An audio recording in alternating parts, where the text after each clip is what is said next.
তোমরা সবাই কেমন আছো? আশা করি খুব ভালো আছো। আজ আমি রান্নার নতুন একটা রেসিপি নিয়ে তোমাদের কাছে চলে এসেছি। আম মুরগি। এটি হারিয়ে যাওয়া রান্নার মধ্যে অন্যতম। প্রথমেই আমি মুরগির মাংসগুলোকে কাঁচা আম বাটা দিয়ে মেখে রেখে দেব। তারপরে বেশ খানিকটা জলে গোটা সাদা জিরে, গোটা ধনে, গোলমরিচ আর শুকনো লঙ্কা দিয়ে একটা মশলার পেস্ট বানিয়ে নেব। এরপর কড়াই গরম হয়ে এলে তাতে আমি পরিমাণ মতো সর্ষের তেল দিয়ে গোটা তেজপাতা, শুকনো লঙ্কা, বড় এলাচের দানা দিয়ে একটু নাড়াচাড়া করে তাতে আমি পেঁয়াজ কুচি দিয়ে পেঁয়াজটা ভালো করে ভাজা হয়ে গেলে তাতে আমি আদা রসুনের পেস্ট দিয়ে ভালো করে নাড়াচাড়া করে নেব। এই রান্নাটা খেতে কিন্তু দুর্দান্ত হয়, বেশ টকঝাল মিষ্টি। জ্বরের মুখে তো কথাই নেই।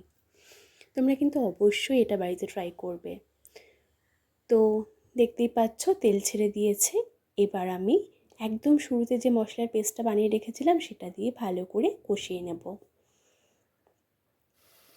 এত সুন্দর একটা গন্ধ বেরোচ্ছে।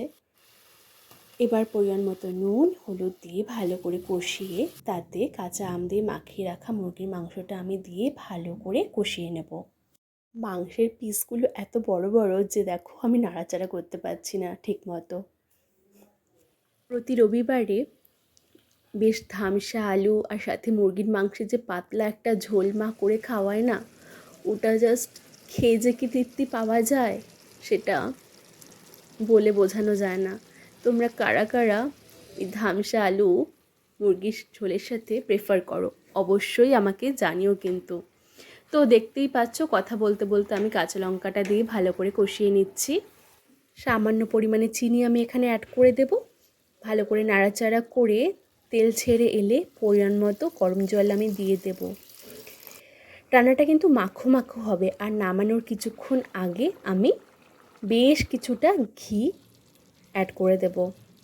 তোমরা এই রেসিপিটা অবশ্যই বাড়িতে ট্রাই করবে, ট্রাই করে জানাবে আমাকে কেমন লাগলো। ভিডিওটা যদি শেষ অবধি ভালো লেগে থাকে লাইক শেয়ার কমেন্ট অবশ্যই করে দিও। আর যারা আমার চ্যানেলে নতুন, চ্যানেলটা সাবস্ক্রাইব করে দিও। দেখা হচ্ছে খুব শিগগিরই নতুন কিছু নিয়ে। Till then tata and take care. আর থ্যাংক ইউ ফর ওয়াচিং।